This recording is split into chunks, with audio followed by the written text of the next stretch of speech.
Now I've entitled this video, Which Files When? Because one of the first things you have to determine in a backup strategy is, first of all, which files do I need to back up and when do I need to back them up? And you can also put a how, and that is exactly how. We'll talk about that in backup types a little bit later on. First up, let me stress to you, you always want to back up the master database. The master database contains all the metadata about all of your databases and about SQL Server itself.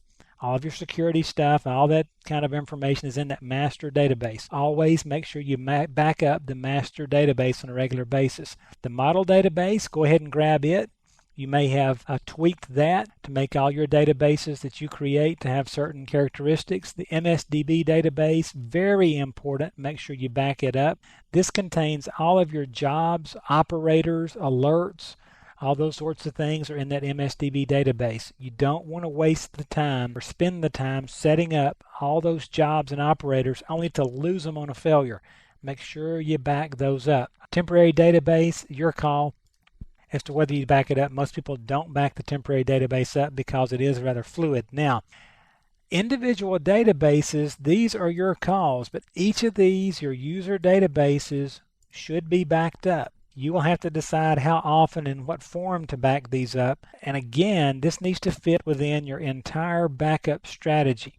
The one thing you do want to do with these is make sure you back these up, test the restores, store the backups in a safe place, and then you want to monitor your jobs to make sure that you're getting these things. But at a minimum, you want the master, the model, the MSDB, and then all your user databases. Now, I don't want to open a can of worms, but let me throw this in there. Depending on your environment, you may be in situations where you're working with Active Directory and so forth. You need to make sure that Active Directory backups are being done as well. You'll probably get your head bit off for asking that question because there's probably an Active Directory administrator somewhere.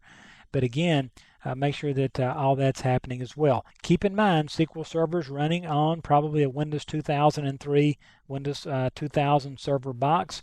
Make sure you're getting appropriate backups on those operating systems as well. Make sure you have your server software, operating system software, your SQL operating system software, and all that taken care of as well. But make sure you're getting the files and the databases that you need backed up properly.